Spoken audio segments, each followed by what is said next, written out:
Magnus Carlsen akhirnya bertanding lagi. Kali ini dia bertanding di ajang Chess.com Open dari tanggal 23 sampai 26 April. Buat teman-teman yang baru gabung dan bingung ini event apa, ini adalah event secara daring atau secara online.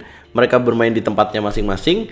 Magnus Carlsen masuk ke babak 16 besar dan di babak 16 besar berhadapan dengan pecatur Armenia San Sargsyan. Kemudian di babak quarter final berhadapan dengan Vincent Keimer, pecatur dari Jerman. Pertemuan sebelumnya mereka berlangsung di ajang Grenke Freestyle Chess Open ya, di mana hasilnya remis dan Vincent Keimer keluar sebagai juara.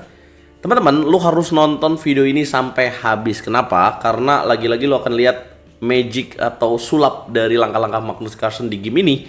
Game ini gila banget sih. Kalian harus nonton sampai habis dah pokoknya. Gilanya ada di mana? Nanti gue jelasin. Jangan lupa di like dulu, di share dan di subscribe. Jangan lupa nyalakan lonceng notifikasi. Setiap pemain bertemu dengan lawannya, mereka bermain dengan format 4 game dengan masing-masing waktu 10 menit. Terus Carlsen memulai dengan langkah D4. Ini game pertamanya ya. Kemudian dijawab dengan langkah kuda ke petak F6. Kemudian putih C4. Kemudian hitam E6, putih kuda C3 dan hitam gajah B4. Sorry, ini game ketiganya. Jadi game pertama menang Magnus Carlsen, game kedua remis, dan ini game ketiganya. Ini adalah Nimzo Indian Defense ya teman-teman, ciri khas posisinya kayak gini nih. Diingat ya. Kemudian putih G3, hitam kemudian melakukan pertukaran, dimakan lagi dan kemudian kuda C6. Putih kuda ke petak F3, hitam kemudian D6, putih Queen C2 dan hitam melanjutkan dengan rokade. Putih melanjutkan dengan Bishop G2, ya gajah fianchetto. Apalagi udah terbuka nih jalur B-nya, jadi bisa bahaya buat hitam. Hitam merespon dengan kuda ke petak A5, putih menjaga dengan kuda D2, benteng B8 dimainkan, putih mengamankan raja, hitam B6. Benteng E1 dimainkan, kemudian gajah ke petak A6 mengincar pion di petak C4, putih merespon dengan langkah C5. Kok C5 ya? Kenapa nggak dijaga dengan menteri A4? Kalau menteri ke petak A4 dimainkan, maka hitam akan unggul dengan menteri D7. Jadi cuma jaga sekali, habis itu putih dengan pertukaran queen ini bakal kerepotan juga, bakal hilang juga. Jadi prinsip putih kenapa jalanin langkah C5? Ya daripada pion gue gratis gitu aja, mendingan gue kasih tapi dia punya struktur pion yang rusak akhirnya. Ya kalau hitam di sini menerima pertukaran pada petak C5, jelas saja akan terjadi double pawn dan malah dianggap unggul buat putih. Karena putih akan bisa melanjutkan dengan menteri A4. Ya, dengan ancaman ini. Kalau C6, maka akan dilanjutkan dengan kuda B3. Akan terjadi ancaman ke sini. Itu guys, Grandmaster. Sebenarnya ini teori ya. Jadi buat kalian yang baru lihat, itulah penjelasannya. Hitam queen ke petak D7, putih kuda ke petak B3, hitam kuda C4, putih menyerang dengan gajah ke petak G5, hitam langsung menjaga menteri E7. Dia nggak mau mainin langkah kuda E8 pasif. Malah rela untuk dipin. Putih mainin langkah C6. Nah, ini lebih untuk menyulitkan hitam ya. Hitam mainkan langkah H6, pertukaran F6 dilakukan, makan pakai queen, putih E4. Hitam menjawab taktis dengan E5, putih melakukan ikatan dengan gajah F1 terhadap gajah, dan hitam langsung melepas dengan kuda A3. Di sini harusnya Magnus Carlsen mainin queen B2 sebagai langkah terbaik, tapi dia di sini memilih queen D1, dianggap salah. Dia juga seorang manusia kan. Gajah makan gajah, kemudian raja makan gajah. Lah kok pakai raja ya? Kenapa nggak pakai benteng? Kalau pakai benteng nanti dimakan D4-nya, kemudian kalau dimakan lagi nanti bakal ada D5.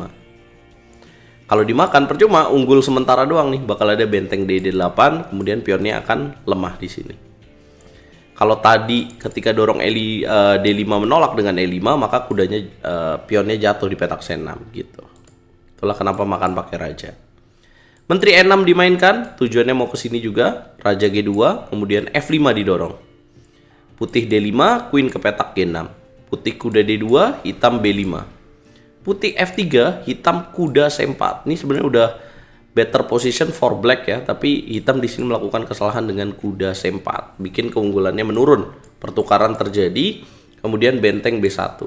Nah, ini makin menarik nih teman-teman. Makin kelihatan ya sebenarnya unggul tipis-tipis saja buat hitam. Makan, kemudian makan lagi, dan kemudian queen G4, queen D1, makan, dan kemudian benteng B8. Langkah 30 ya. Gue ajak kalian untuk berpikir secara nalar logika orang biasa. Coba lu lihat posisi ini. Kalau lu jadi putih event kelas Grandmaster biasa nih, gimana cara menangnya? Gila, gue yang sekelas International Master aja berpikir, wah gimana cara menangnya? Satu-satunya jalur yang punya ada dua sih sebenarnya, F sama B. Tapi yang lebih potensi yang jalur ini. Jalur ini dipegang oleh Vincent Keimer. Inilah hebatnya Magnus Carlsen guys. Raja F3, Raja F7. Jadi walaupun dia udah punya gelar juara dunia yang 5 kali, dia tetap ulet mainnya. Gila, di sini dikasih pionnya dan hitam gak mau ngambil ya, karena dia mau jaga jalur B-nya dulu. Ntar aja lah A5 dulu. Kemudian A4, benteng B3, benteng C1, benteng B2, dan kemudian dorong G4. Vincent Keimer malah ketakutan sendiri. Dan akhirnya Magnus Carlsen menemukan langkah dobrakan dengan G5. Dimakan benteng ke petak G2. Harusnya kalau mau remis ya tinggal dijaga aja. Tapi hitam di sini benteng E1 dan ambil pion E4. Oke lah, masih tipis ya, masih seru. Dan di sini hitam melakukan kesalahan dengan Raja F7. Harusnya benteng F4 yang dimainkan. Kalian tahu nggak gimana cara putih biar bisa menang setelah Raja F7? Coba, kalian pasti nggak nyangka nih jalannya apa? Jalannya benteng G6. Hitam benteng H4. Mau ngapain nih benteng G6? Sacrifice the rook. Gila. Brilliant move. Kalau dimakan, pionnya promosi tidak tercegah. Walaupun di sini bisa skak ya, raja tinggal naik doang. Wedan. Benteng D6, kemudian benteng H2, Raja E1, benteng H1 skak, benteng H2 skak lagi, benteng C2, benteng D7, Raja F6, dan gimana cara putih menang? D6. Makan, Raja G4, dan hitam menyerah. Karena kalau dimakan ya pionnya udah promosi. Jadi gila banget ya. Posisi yang sulit buat Magnus Carlsen bisa dirubah jadi sebuah kemenangan. Jadi kesalahannya di mana pada saat benteng G5 harusnya benteng F4. Tapi di sini udah unggul buat putih ya. Hitam di sini terlalu lama nih. Contoh, pada saat benteng B2 bukan langkah yang tepat, harusnya di sini menjaga dengan Raja F7. Ya, kemudian pada saat putih benteng C2 ya di sini benteng B1 kemudian G5 dimakan, kemudian benteng ke petak G2 harusnya Raja F6. Jadi kalau misalkan di skak ya balik lagi gitu. Dan masih ada game berikutnya. Tapi inilah Magnus Carlsen teman-teman dengan langkah-langkah ajaibnya. Magnus akhirnya mengalahkan Vincent Keimer dengan 2,5 dari 3 game. Karena masih ada 1 game tapi nggak ada kemungkinan untuk Vincent Keimer menyamakan kedudukan. Akhirnya ya udah tersingkir. Magnus Carlsen akan berhadapan dengan pecatur muda lagi nih.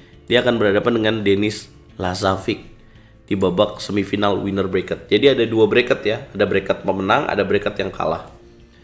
Nah, kalau dia Magnus menang lawan Denis Lazarevic akan lanjut menunggu antara Duda lawan Nihal Sarin. Prediksi saya Nihal Sarin yang akan menang. Jadi mungkin Magnus akan melawan Nihal Sarin. Kalau Magnus sudah lolos ke babak final, tinggal nunggu aja di grand final siapa lawannya. Tapi hebatnya Magnus, enaknya Magnus nanti karena dia selalu lancar nih, maka kalau misalkan ada final pertama dan dia kalah, maka ada final reset. Ada nyawa sekali lagi lah, ibarat main game. Ada kesempatan 1 kali lagi untuk di final sesungguhnya. Nah teman-teman jangan lupa saksikan gamenya akan berlangsung nanti malam jam 10.15 waktu Indonesia Barat. Ya jam 10.15. Di jam 10 saya udah live lah. Kita ngobrol-ngobrol dulu. Apa prediksi kalian? Dan siapa aja yang ikut turnamen ini? Buat kalian yang belum tahu, yang ikut turnamen ini yang sudah lolos, nama-nama top seperti Jan Nepomniachtchi, kemudian ada Duda, ada Arjun, ada MVL, ada Sindarov yang sayangnya tersingkir setelah kalah melawan Daniil Dubov. Aku udah buat ulasannya. Dan juga dia di loser bracket juga kalah melawan MVL. Yang sudah tersingkir yaitu Arjun Erigaisi. Kemudian yang sudah tersingkir lagi Sam Sevian dan San Sargisyan. Nih di loser bracket ada Daniil Dubov melawan Pranesh dari India, Sinam Movahed melawan Yu Yang Yi. Kemudian ini prediksi saya Sinam Movahed dan Daniil Dubov akan bertemu. Kemudian Daniil Dubov mungkin akan menang lagi, lanjut lagi, dan mungkin akan bertemu, bisa ketemu duel Jan Nepomniachtchi nih. Tapi lawannya Abdusattorov berat juga. Bruce Satorov akan bertemu dengan Vincent Kemmer atau Maxim Vachier-Lagrave. Kasih prediksi lu guys. Jangan lupa kasih hype untuk video ini dan jangan di skip iklannya. Magnus Carlsen nih bos.